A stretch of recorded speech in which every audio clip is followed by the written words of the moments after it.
السلام علیکم الحمد ورحمۃ للہ اللہ وبرکاتہ۔ الحمد للہ رب العالمین والصلاة والسلام علی سیدنا و نبینا و مولانا محمد خاتم النبیین و امام المرسلین وعلی آلہ و اصحابہ اجمعین وعلی کل من تبعہم بإحسان الی یوم الدین۔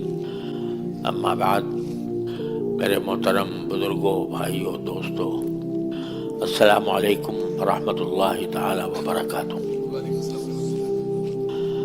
اللہ تبارک و تعالیٰ نے ہمیں زندگی کے جو لمحات عطا فرمائے ہیں، ان میں ایک ایک لمحہ بڑا قیمتی ہے۔ اب ہم سب جانتے اور مانتے ہیں کہ کچھ پتہ نہیں ہے کہ کس وقت ہمارا وقت آخر آ جائے اور ہمیں اللہ تبارک و تعالیٰ کے بارگاہ میں حاضر ہونا پڑے۔ کسی کو پتہ نہیں ہے۔ بیٹھے بیٹھے آدمی چل دیتا ہے، سوتے سوتے چل دیتا ہے، حادثات پیش آتے رہتے ہیں۔ کسی وقت بھی انسان دنیا سے رخصت ہو سکتا ہے۔ لہذا اللہ تعالیٰ نے یہ دنیا آخرت کے لیے کھیتی بنائی ہے۔ الدنیا مزرعۃ الآخرہ، دنیا جو ہے یہ آخرت کی کھیتی ہے۔ جیسے ہم کھیتی میں کوئی بیج ڈالتے ہیں، کوئی چیز بوتے ہیں، تو اس بیج کا نتیجہ پھر پیداوار کی شکل میں نمودار ہوتا ہے۔ کوئی ترکاریاں پیدا ہوتی ہیں، پھل پیدا ہوتے ہیں، گندم، دانہ، اناج پیدا ہوتا ہے۔ تو دنیا کو اللہ تبارک و تعالیٰ نے آخرت کے لیے کھیتی بنایا ہے، یعنی اس دنیا میں آدمی کو رہنے کے لیے وہ کام کرنے چاہیے کہ جو اس کے لیے آخرت میں فائدہ مند ہوں۔ یعنی اللہ تبارک و تعالیٰ کے احکام کی اطاعت کرتے ہوئے اپنی زندگی گزارنی چاہیے۔ اس میں اللہ تبارک و تعالیٰ نے ہمیں جو احکام عطا فرمائے ہیں وہ صرف عبادات ہی کے نہیں ہیں کہ بھئی نماز، روزہ اور حج، زکوٰۃ، بلکہ اس میں ہماری بہتری کے لیے معاشرتی احکام بھی ہیں، اخلاقی احکام بھی ہیں، اور اس ایمان کی حفاظت کے لیے اور آخرت کی تیاری کے لیے سب سے اہم کام یہ ہے کہ انسان گناہوں سے بچے۔ گناہوں سے بچنا یہ ضروری ہے آخرت کی کامیابی کے لیے۔ اگر کوئی شخص فرض کرو ساری زندگی کوئی نفلی نماز نہ پڑھے، کوئی نفلی صدقہ نہ دے، کوئی نفلی مستحب ذکر نہ کرے مثلا، لیکن ساری زندگی بغیر گناہ کے گزاری ہو، سیدھا جنت میں جائے گا انشاءاللہ۔ تو گناہ ایسی چیز ہے جو سب سے بڑی رکاوٹ ہے جنت میں جانے کے لیے۔ اگر نفلی عبادتیں نہیں کی، فرائض واجبات پر اتباع کیا اور گناہ کوئی نہیں کیا، تو انشاءاللہ جنت میں جائے گا اللہ کے رحمت سے۔ لیکن گناہ ہے جو عبادتوں کو بھی بعض اوقات عبادتوں کا فائدہ بھی ان کی وجہ سے رک جاتا ہے۔ لہذا ہر انسان کو اس بات کی فکر چاہیے کہ مجھ سے کوئی گناہ سرزد نہ ہو۔ قرآن نے فرمایا بذروا ظاہر الاسم بباطنہ، کہ ظاہری گناہوں کو بھی چھوڑو اور باطن کے گناہوں کو بھی چھوڑو۔ کسی وقت انشاءاللہ اس کی تفصیل بھی عرض کروں گا۔ لیکن عام طور سے جو گناہ آج کل خاص طور پر ہوتے ہیں وہ زیادہ تر گناہ ہوتے ہیں آنکھ کے اور کان کے اور زبان کے۔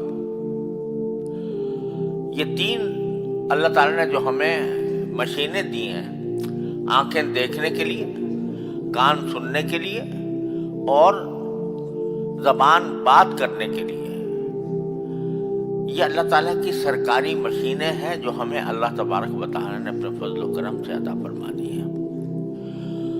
اور آپ تصور کیجئے کہ کتنی بڑی نعمت ہے آنکھ، کتنی بڑی نعمت ہے۔ اس آنکھ کا ایسا نظام اللہ تبارک و تعالیٰ نے بنایا ہے کہ بچپن سے یہ مشین کام کر رہی ہے۔ اور کس طرح کر رہی ہے؟ اتنی نازک ہے کہ ذرا سا بھی کوئی حملہ اس کے اوپر ہو جائے، حملہ تو درکنار، ذرا سی بھی اگر کوئی چیز اس کو آ کر لگ جائے تو آدمی بے چین ہو جاتا ہے۔ اور اس میں کتنے اللہ نے شاخیں رکھی ہیں آنکھ کے اندر کہ مجھے ایک آنکھ کے اسپیشلسٹ ڈاکٹر کہہ رہے تھے کہ آنکھ کے صرف آنکھ کے 11 مختلف اسپیشلائزیشنز ہیں۔ یعنی ایک تو ہوتا ہے نا آنکھ کا اسپیشلسٹ ہے کوئی، وہ آنکھ کا علاج کرتا ہے آنکھ کا، لیکن آنکھ کے اندر خود کوئی کرنیا کا اسپیشلسٹ ہے، کوئی پردے کا اسپیشلسٹ ہے، کوئی کسی چیز کا ہے۔ 11 قسم کے اختصاص اسپیشلائزیشن پائے جاتے ہیں اس آنکھ کے لیے، اس کے علاج کے لیے۔ یہ اللہ تبارک و تعالیٰ نے یہ عجیب قسم کی کائنات دے دی ہے انسان کو، پوری کائنات ہے یہ۔ اور اگر کسی وقت یہ خراب ہونے لگے تو انسان بے چین بھی ہو جاتا ہے، اور اگر خدا نہ کرے اس کے اندر بینائی میں کمی آ گئی تو ہزارہ لاکھوں روپے خرچ کرنے کو تیار ہو جاتا ہے کہ کسی طرح میری یہ تکلیف دور ہو جائے۔ اتنی بڑی نعمت اللہ نے مفت دے رکھی ہے، اور اس سے ہم فائدہ اٹھاتے ہیں۔ اس آنکھ کو اگر انسان استعمال کرے صحیح طریقے سے تو اس سے ثواب بھی ملتا ہے۔ مثلا صحیح طریقے سے استعمال کرنے کا مطلب یہ ہے کہ جیسے اپنے والدین کو محبت کی نگاہ سے دیکھے آدمی، والدین کو پیار سے دیکھے، تو صرف ایک باپ کو یا ماں کو محبت کی نگاہ سے دیکھنے پر بعض روایات میں آتا ہے کہ حج اور عمرے کا ثواب ملتا ہے۔ اس آنکھ سے صحیح کام لیا کہ اپنے والدین کو محبت کی نگاہ سے دیکھا، حج اور عمرے کا ثواب۔ اسی آنکھ کو ایک شخص اپنی بیوی کو محبت کی نگاہ سے دیکھے تو اس پر بھی اجر و ثواب ہے۔ بیوی کو اگر محبت سے دیکھتا ہے، پیار سے دیکھتا ہے تو اس پر بھی اجر و ثواب ہے۔ ایک روایت اگرچہ ضعیف ہے لیکن فضائل میں ضعیف احادیث بھی مقبول ہو جاتی ہیں۔ یہ حدیث ایک روایت میں آیا ہے کہ جب کوئی شخص اپنے بیوی کو محبت کی نگاہ سے دیکھے اور بیوی شوہر کو محبت کی نگاہ سے دیکھے، اللہ تعالیٰ دونوں کو رحمت کی نگاہ سے دیکھتا ہے۔ تو یہ بظاہر آدمی بیوی کو جو دیکھتا ہے وہ اپنے محبت کی وجہ سے دیکھتا ہے، اپنے خواہش کی وجہ سے دیکھتا ہے، لیکن اللہ تعالیٰ اس پر بھی جو ثواب عطا فرما رہے ہیں۔ یہ اتنا بڑا ثواب مل جائے، گھڑی گھڑی ثواب مل رہا ہے۔ والدین کو دیکھتے جاؤ اور ثواب لوٹتے جاؤ، بیوی کو محبت سے دیکھتے جاؤ، ثواب ملتے جائے، ثواب لیتے جاؤ۔ کسی بزرگ کو اس لیے کہ وہ اللہ کا محبوب بندہ ہے، اس نظر سے اس کی زیارت کرنا یہ ثواب ہے۔ کسی آدمی کی، کسی اللہ والے کی زیارت کے لیے جانا، دیکھنے کا، میں اس کا چہرہ دیکھ لوں، تو اس چہرہ دیکھنے کی وجہ کیا ہے؟ اس لیے کہ یہ اللہ کا برگزیدہ بندہ ہے، میں اس کو دیکھنے کے لیے اس لیے جا رہا ہوں۔ تو وہ سفر بھی عبادت اور جا کر اس بزرگ کو دیکھنا بھی عبادت۔ کیوں؟ اس لیے کہ تم اس لیے دیکھ رہے ہو کہ یہ اللہ کا بندہ ہے اور اللہ کی محبت کی وجہ سے اس کو دیکھ رہے ہو، لہذا اس سے ثواب ملے گا۔ اگر کوئی اچھا منظر سامنے ہے، پہاڑ ہیں، دریا ہیں، سبزہ ہے، باغات ہیں، ان کو دیکھ رہے ہو اور اس لیے دیکھ رہے ہو کہ یہ میرے پروردگار کی قدرت کا اور میرے پروردگار کی نعمتوں کا رحمتوں کا مظہر ہے یہ، تو اس نیت سے دیکھو گے اس میں بھی ثواب ملے گا انشاءاللہ۔ اور یہی آنکھ تم قرآن کریم پڑھنے میں استعمال کرو گے اس پر ثواب ملے گا۔ الف لام میم کہہ کے اور پڑھنا شروع کر دیا تم نے آنکھوں سے، تو اس کے اوپر بھی ثواب کے ڈھیر لگ جائیں گے انشاءاللہ۔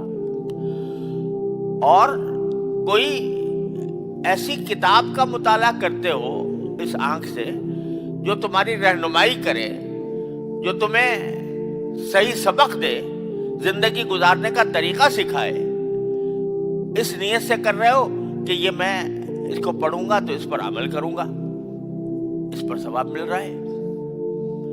اگر کوئی آدمی اپنی حلال رزق حاصل کرنے کے لیے کوئی کتاب پڑھتا ہے کہ جس سے پتہ چلے کہ میں فلاں پیشہ اختیار کرنا چاہتا ہوں، اس پیشے کے طریقے کیا ہوتے ہیں، اس نیت سے اگر کرو گے کہ میں رزق حلال اس کے ذریعے حاصل کروں گا، انشاءاللہ اس پر بھی ثواب ملے گا۔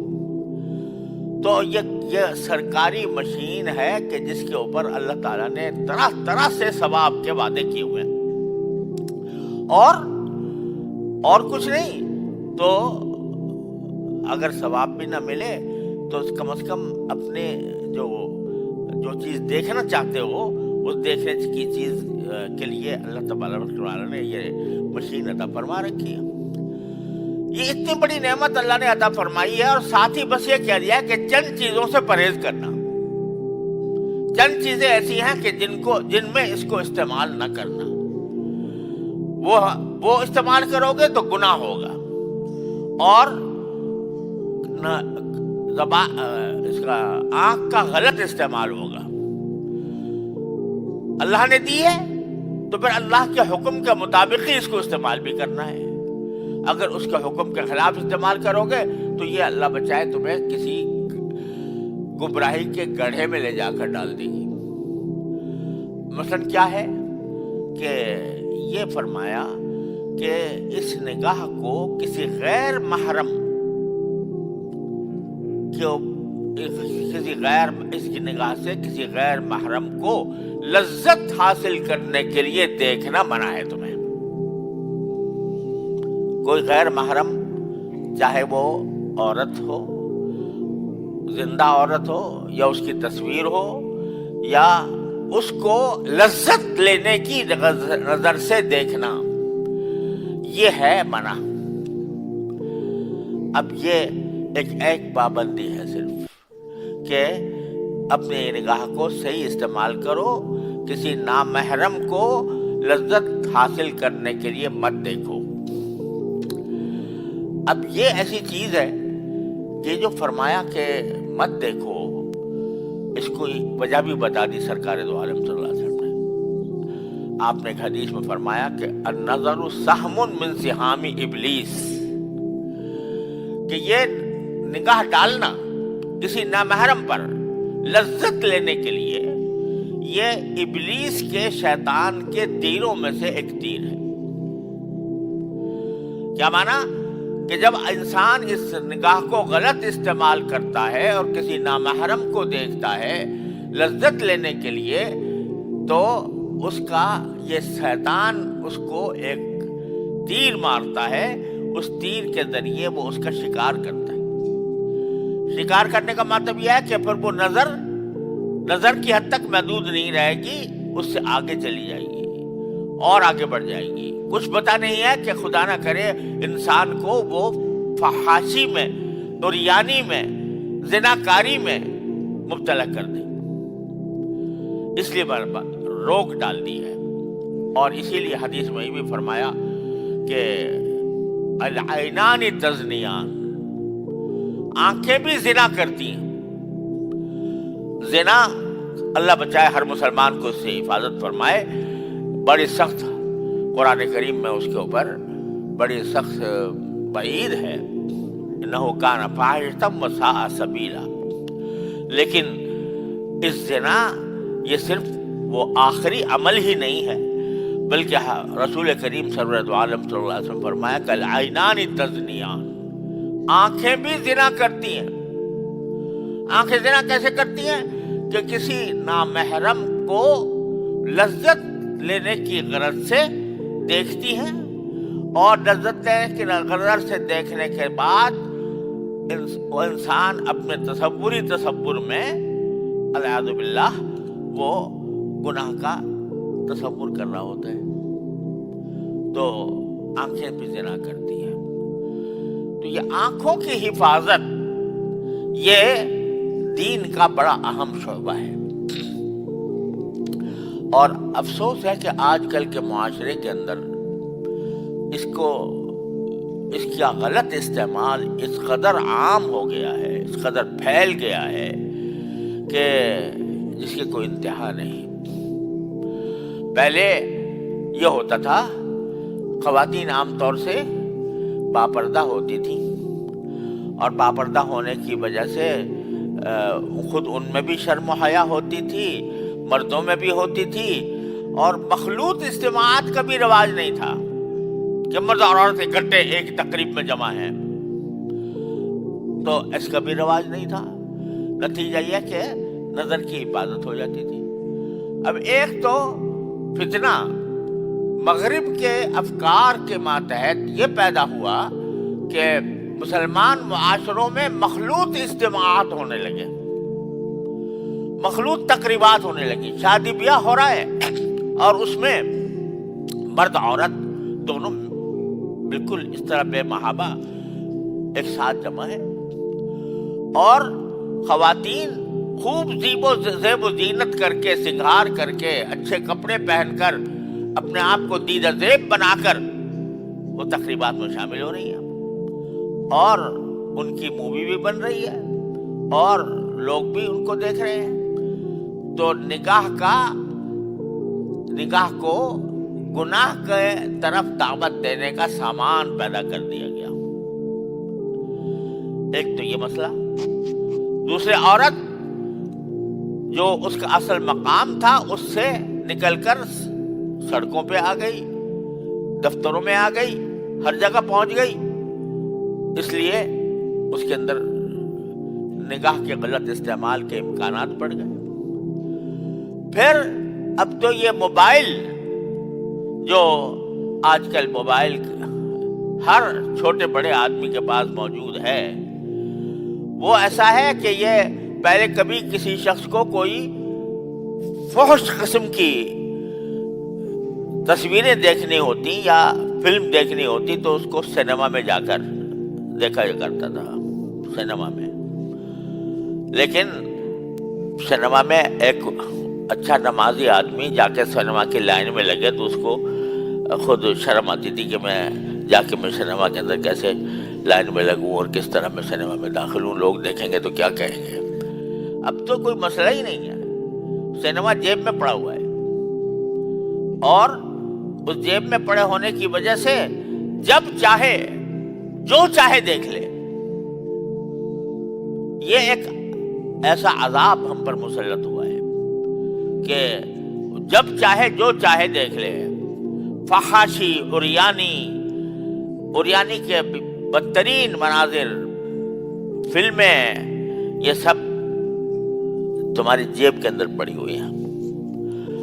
اس لیے میں کہہ رہا ہوں کہ یہ ایک ایسا فتنہ ہے کہ اس سے اگر اپنے آپ کو آدمی نہ بچائے تو اللہ بچائے اس نکاح، جس کو رسول کریم صلی اللہ علیہ وسلم فرمایا تھا کہ اس سے نگاہیں بھی زنا کرتی ہیں، اور جس کے بارے میں فرمایا تھا کہ ابلیس کے تیروں میں سے ایک تیر ہے، وہ تیر لگ گیا ہے ہمارے معاشرے پر آ کر، اور وہ اس طرح لگ گیا ہے کہ آدمی چاہے نہ چاہے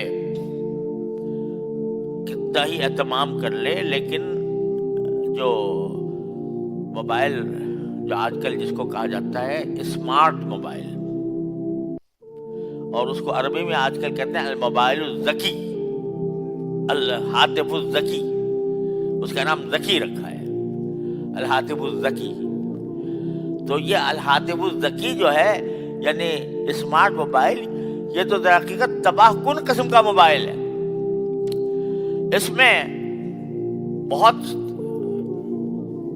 شاذ و نادر ایسا ہوتا ہے کہ آدمی صرف ضرورت کی چیز کو استعمال کرے اور بے ضرورت چیزوں کو نہ کرے اور گناہوں سے اپنی آنکھوں کو بچائے.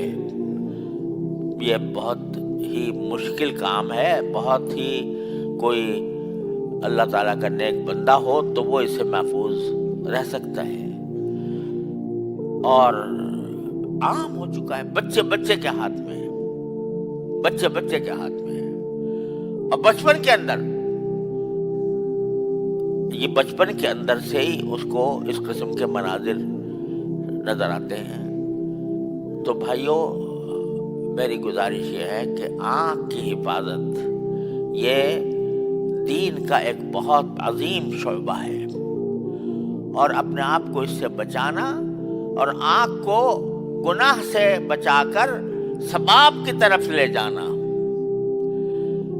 اس میں موبائل کے اندر بعض اوقات کوئی اچھی چیزیں بھی آتی ہیں. آدمی اس حد تک اکتفا کر لے، جس کے پاس موبائل ہے وہ اس حد تک اکتفا کر لے.